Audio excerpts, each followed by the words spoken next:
Гласот на Америка на македонски. Преку една деценија вашиот прозорец кон САД. А сега, директно од студиото во Вашингтон.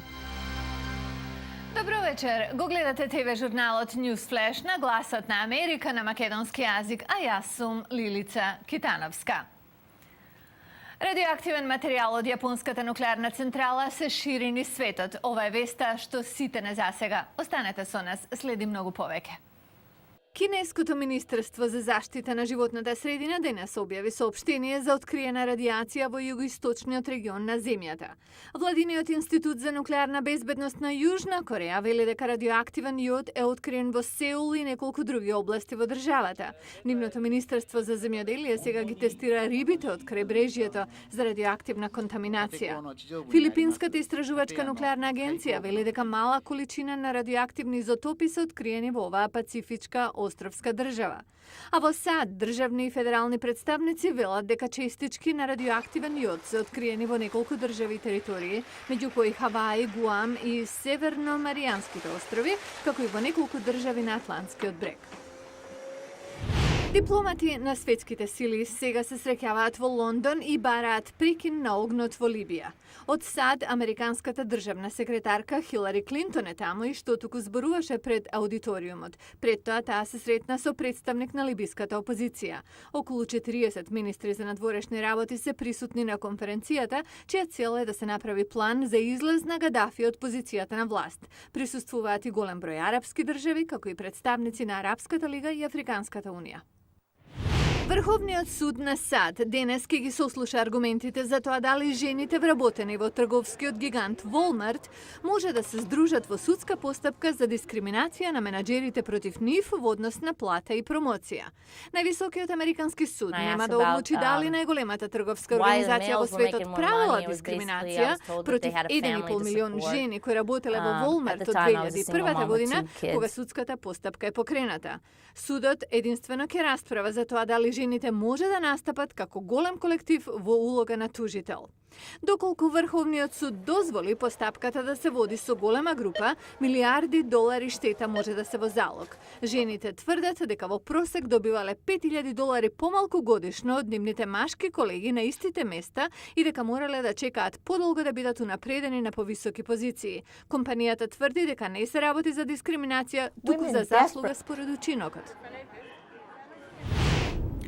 Во говор пренесуван на националната телевизија синоќа, председателот Барак Обама кажа дека кампањата авторизирана од Обединетите нации го запрела масакрот од страна на владините либиски сили. Повеќе за неговата одбрана за вмешаноста на САД во конфликтот ќе чуеме во приложение. Американскиот председател Барак Обама рече дека САД се приклучиле на воената кампања на Западот против либискиот лидер Муамер Гадафи за да го запре масакрот и бруталното угнетување на либискиот народ. Во синоќешниот говор тој кажа дека САД мора да реагираат кога нивните интереси и вредности се под закана и дека кампањата го запрела смртоносното напредување на либискиот лидер.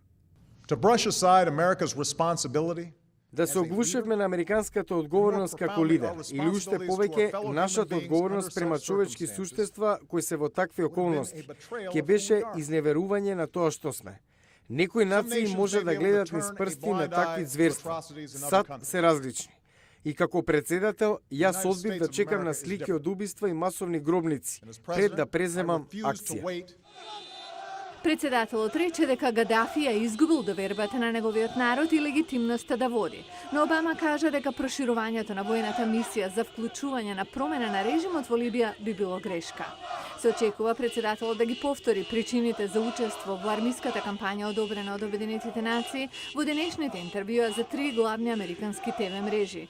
Инаку говорот беше одговор на критичарите во Конгресот и други инстанци дека Обама не ги разјаснил американските цели пред да ги вклучи силите во воздушните напади, чија цел е да се спроведе зона на забрането летање над Либија. На јужниот остров во Италија, Лампедуса, е преполн со очајни луѓе кои се обидуваат да пребегаат во оваа земја од Северна Африка. Италијанските власти велат дека имигрантите се во преголем број и дури бараат помош од Европската унија. Лампедуза има долга историја на отвореност спрема имигранти. Центарот за згрижување вообичаено може да собере до 850 луѓе, но во моментов таму се наоѓаат околу 3000. Трансферот до главното копно на Италија се одвива бавно и луѓето безцелно талкаат по улиците. Откако почнаа востанијата во Северна Африка порано годинава, напливот на нови имигранти во Италија е постојан, главно ноќе и во раните утрински часови. Властите ова го знаат. Имигрантите вака доаѓале на островот со децении. Крајбрежната стража дури со свој чамци спасувала имигранти од тие води. Марио Борхези од партијата Северна Лига вели дека ова што сега го гледаате е масовен екзодус. Gli stessi giovani magrebini. Овие млади мажи од Тунис и Египет не гледаат друга опција и разбирливо прават се да дојдат до Европа. Но ова не е начинот на кој треба имиграцијата да функционира. Тоа не им помага на нивните држави. Ако сето младо, работоспособно население замине, нема опоравок за државата. Manodopera giovanile. Лампедуза е позната како врата кон Европа, но италијанската подсекретарка за надворешни работи Стефанија Кракси вели дека ваквиот бран на имигранти дошол како изненадување. Veramente potrei dire che ci siamo Се најдовме неподготвени пред неизбежното, транзицијата на големи медитерански држави раководени од режими што траеле по 2 децении и повеќе. Жителите на островот се загрижени дека заради трендот престојната туристичка сезона е доведена во опасност. Ќе дојде време, велат тие, кога луѓето ќе ја посетуваат Лампедуза само заради имигрантите, за да им помогнат или за да појдат на двете гробишта на островот.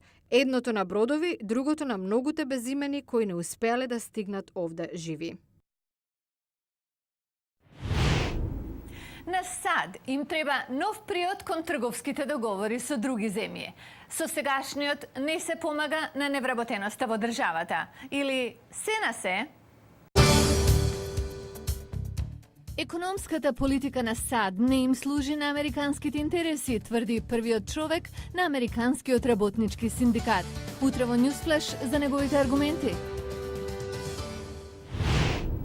Ова беше Ньюсфлеш на гласот на Америка на македонски јазик. Јас сум Лилица Китановска.